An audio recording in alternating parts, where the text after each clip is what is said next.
It is my pleasure to welcome His Excellency, Mr. Philip Edward Davis, Prime Minister of the Bahamas. Your Excellency, you have the floor.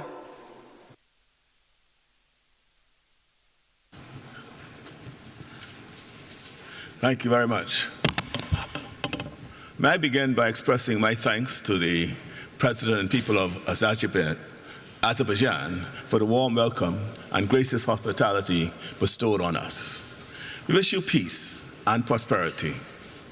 Your Excellencies, this past year has been the hottest in recorded history. For the first time, for more than 12 months, global temperatures have exceeded the warming threshold of 1.5 degrees Celsius. We are dangerously close to a line beyond which there is no return, a line that separates the world as we know it from a world that will be unrecognizable.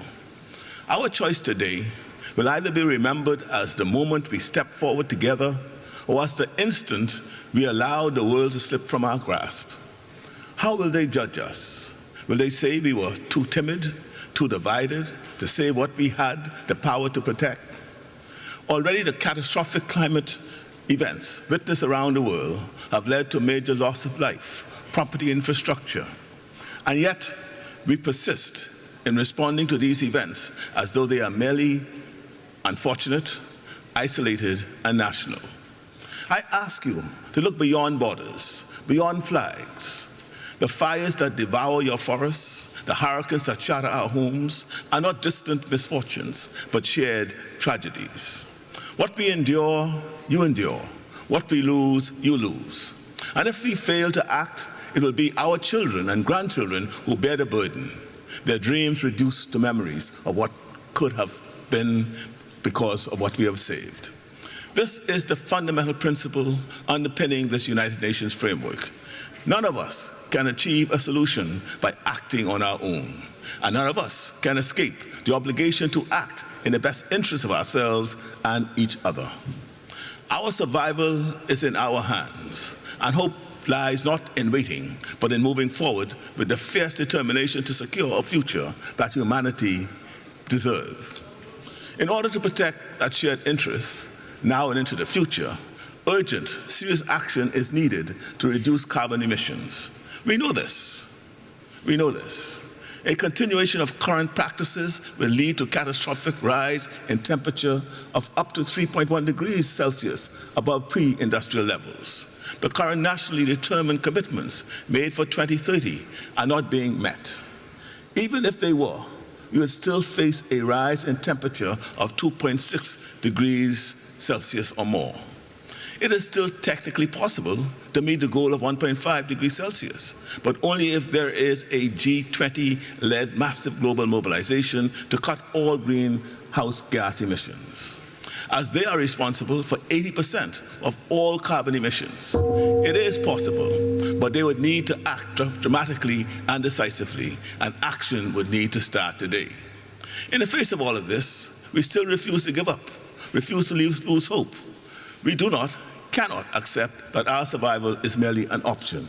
And so, in the Bahamas, we continue to play our part. We continue to preserve and protect the forests of grasses in our seas, which are estimated to absorb more carbon than the Amazon rainforest. If the Amazon provides the lungs to the planet, our seagrasses are its hidden blue heart. We will continue our transition to sources of renewable energy, and we will continue to pioneer the use of blue carbon credits to support the architecture of international climate finance. We want to play our part, but alone we cannot succeed in any of it. We simply do not have the resources, and each hurricane, each climate disaster leaves us with even less. Your Excellencies, we must not forget this historic achievement of the Paris Agreement. In Article 9, the special circumstances of small island developing states and least developed countries were addressed in its climate finance provisions. The numbers paint a clear picture. Small island states have spent 18 times more in debt repayments than they have received in climate finance. Our special circumstances require more action, not less. These provisions must urgently now be fully operationalized, along with the other funding commitments previously made. Merely describing the circumstances is not enough. And even as we now approach the 11th hour of an agreement, we are deeply concerned that some of the parties now systematically seek to erase this fundamental provision of the Paris Agreement. The greatest challenge we face isn't just political will, it's political change.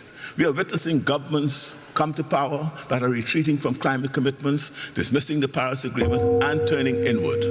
This isn't a crisis we can afford to address sporadically, nor is it a battle that can be won in isolated chapters, written and erased with every election. If we leave climate action to the whims of political cycles, our planet's future becomes precarious, very precarious. The climate crisis does not pause for elections or to accommodate the sway of changing political ideas or tides. It demands continuity, commitment, and most of all, solidarity. Excellencies, the world has found the ability to finance wars, the ability to mobilize against pandemics. Yet when it comes to addressing the most profound crisis of our time, the very survival of nations, where is that same ability? It is time to turn ambition into action, promises into plans, and plans into survival. Thank you. Thank you, Your Excellency.